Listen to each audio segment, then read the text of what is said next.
Hello everyone, welcome to back my channel. I hope everyone is having a wonderful day. Before starting the video, please go ahead and hit the subscribe button and give this video a thumbs up. Did you check yourself into General Hospital today? Monday, June 9th, 2025? If not, you're in luck. Because here is a fresh recap for you. There is no shame in realizing that you want different things out of life, and unfortunately, that is the case for Elizabeth Baldwin, Rebecca Herbst, and Lucky Spencer, Jonathan Jackson. After she turned down his marriage proposal, Lucky felt like it was best for him to leave Port Charles sooner rather than later. The love is still there, so they are both in pain, even though they realize that their lifestyles no longer mesh. Liz needs the comfort of stability, and Lucky needs to travel and find some adventures along the way. They share their goodbyes, and then Liz finds Lucas Jones, Van Hansis, to cry to. A few days ago, Liz had talked to Lucas about the situation with Lucky, and wondered if loving at this stage in life meant letting each other go.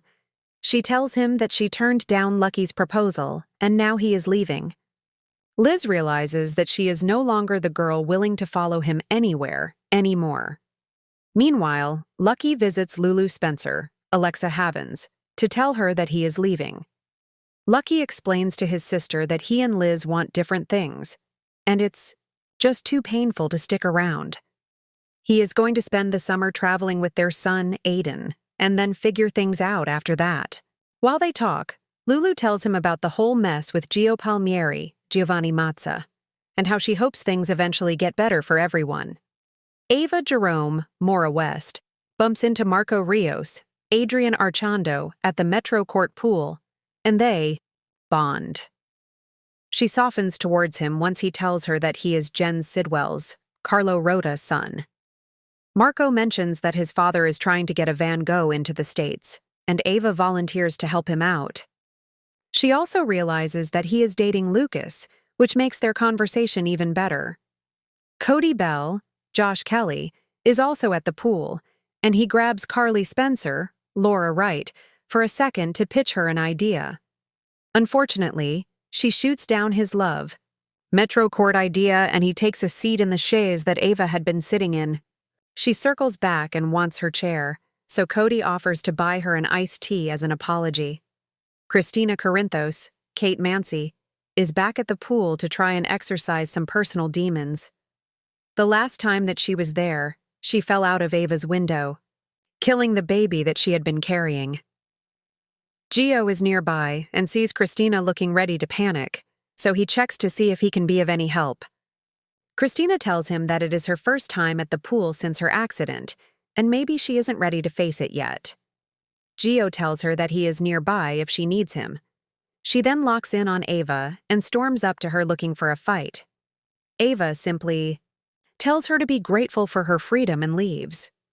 Cody sees the whole interaction, and Christina asks him if he wants to make some money.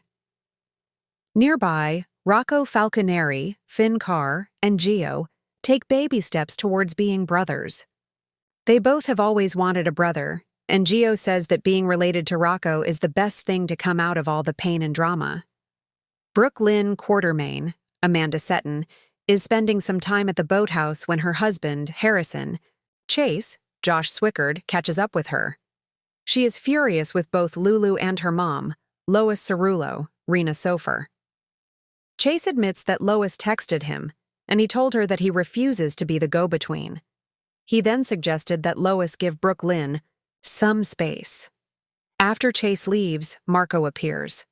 Brooke Lynn has hired him because he is new to Port Charles and isn't really tied to anyone yet. She then asks what he knows about Lulu Spencer. Christina has Wiley and Amelia at General Hospital to visit Sasha Corbin, Sophia Matson, and her new baby, Daisy. She asks Lucas to watch Wiley just for a minute, and after he greets Wiley, he moves over to the nurses' station. Around the corner is Drew Kane, Cameron Matheson, talking to Rick Lansing, Rick Hurst, about Willow Corinthos's Caitlin McMullen case. He sees Wiley seated and purposely starts saying that Michael Corinthos, Rory Gibson, doesn't want his old kids now that he has a new baby. Drew doesn't want Michael and Willow to be civil, which puzzles Rick. He then sees Wiley seated and doubles back to tell Drew that it's lousy to use a child like that. Meanwhile, Michael is in a different hallway calling Willow.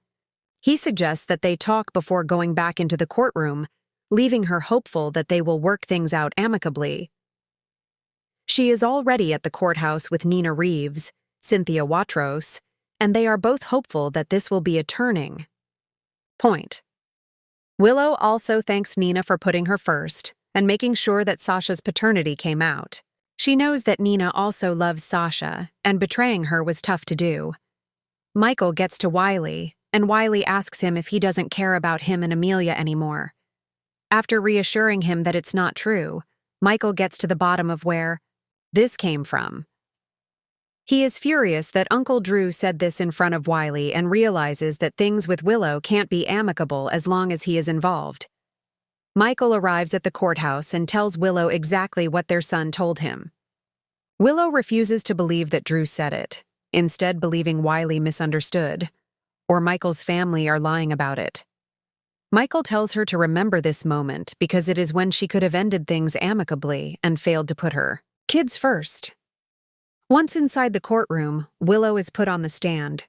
She testifies that she now believes that Michael doesn't care about their children because he refused to see her when she flew to Germany. Michael writes Diane Miller, Carolyn Hennessy, a note saying that never happened. She then approaches Willow, asking her what is more important, her children or Drew Kane. Port Charles was bathed in summer light on June 9th, but inside its hearts and homes, shadows of doubt, loyalty, and painful goodbyes lingered. It was a day of choosing sides, letting go, and recognizing that sometimes love means stepping aside. For now. Willow's choice: loyalty or love. At the Quartermain mansion, a cool breeze drifted in through the French doors as Willow Corinthos stood in the sunroom, her eyes fixed on the framed photo of Wiley and Amelia. Her life had returned to some semblance of normalcy since her bone marrow transplant, and yet peace was elusive. Her mind was tangled with thoughts of Drew Kane, the man who'd been there through her recovery, and Michael, the man who still held a piece of her heart even if their marriage was fractured beyond repair.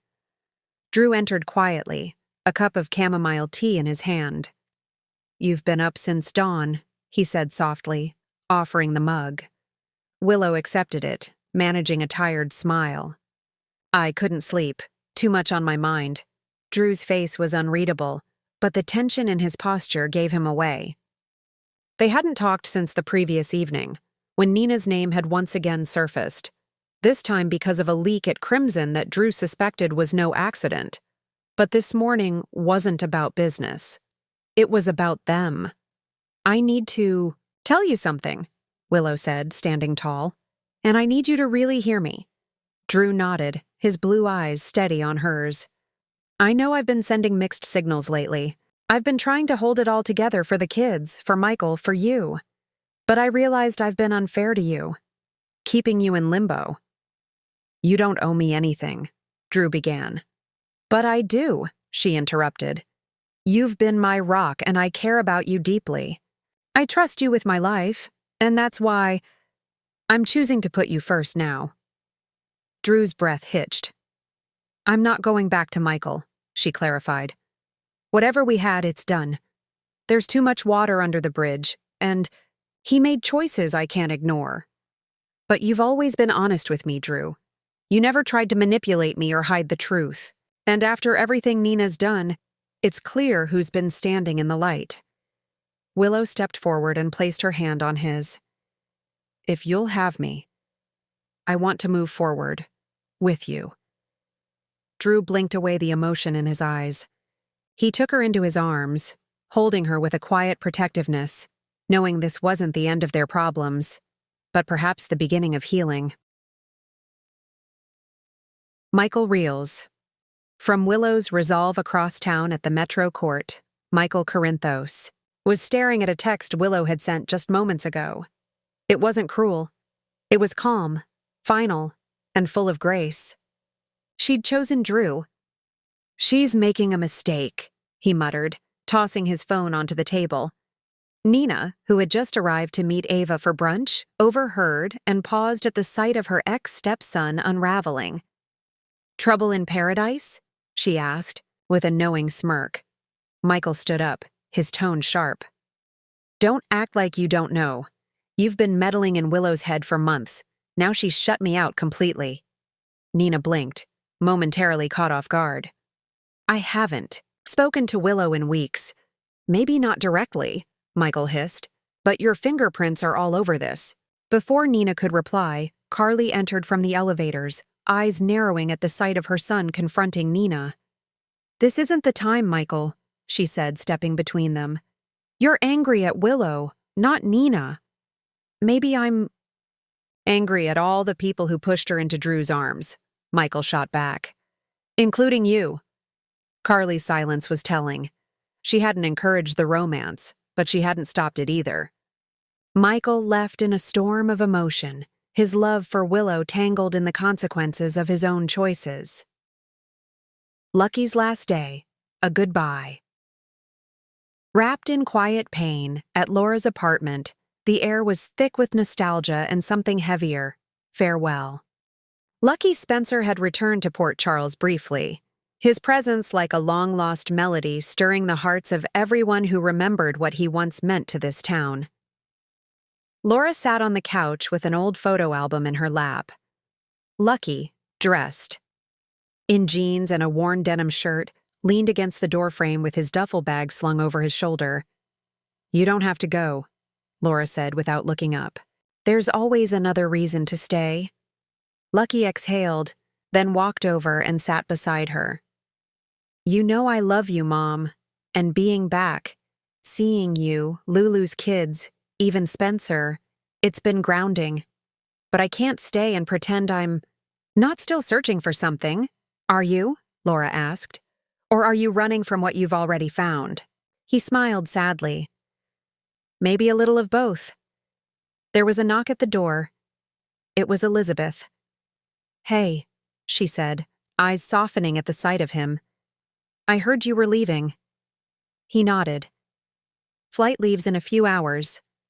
Elizabeth stepped inside and handed him a small envelope. "Jake wrote this for you. He didn't want to say goodbye in person, said it was easier this way." Lucky looked down at the envelope, his son's name scrawled in pencil. His heart clenched. "I've missed so much of his life," he said. "But it's not too late," Elizabeth whispered. "It never is, Lucky. Not if you come back for good someday." He looked from her to Laura, two of the most important people in his life. And yet he couldn't ignore the call within him, the need to keep searching, to keep doing work that mattered in places most people never wanted to go. "I promise I'll be back," he said, drawing Elizabeth into a hug. "Tell Jake I love him." Then he turned to his mother, the woman who had weathered every loss and triumph this town could throw at her. He kissed her forehead. "I'll be in touch," he said quietly, and then he was gone. Back at GH, Epiphanies and Crossroads, back at General Hospital, TJ was updating Portia and Finn about a case when he caught a glimpse of Trina walking down the hallway. Her face lit up at the sight of him. "Hey, I didn't know you'd be on shift today," she said. "Double booked," TJ replied, wiping his brow. "But I'm glad I caught you." They sat down on a bench near the nurse's station. Trina had a glow about her lately, partly from her blossoming art career, and partly from a new sense of calm since Spencer had taken steps to finally separate himself from Cassadine drama. "Have you heard from Spencer?" TJ asked. "Just a short text. He's still in Paris handling Nicholas's affairs," Trina said. "But he's different. Healthier, I think." "I hope he stays that way," TJ replied. They shared a quiet smile. For once, peace felt possible, even if it was temporary. Curtis and Jordan. Unfinished business in another corner of town. Curtis Ashford and Jordan were seated at the Savoy, sipping iced tea and reflecting on everything they'd been through, both, together and apart. There was a time I thought we'd find our way back, Jordan admitted. But now I think maybe we already served the purpose we were meant to. Curtis nodded. You helped me remember who I was, and I'll always be grateful. They clinked glasses, not as lovers reigniting a flame, but as two warriors acknowledging the fire that once burned. Final thoughts, June 9th in Port Charles was a day of choices. Willow choosing Drew, Michael facing the consequences, Lucky saying, goodbye again, and loved ones trying to navigate the shifting sands of their lives. Though the future is uncertain, one thing is clear. On General Hospital, the heart may falter, but it never stops fighting. As the sun set, the city held its breath, waiting for tomorrow's stories. Thanks for watching this video, and please subscribe our GH News 24 YouTube channel for more update news.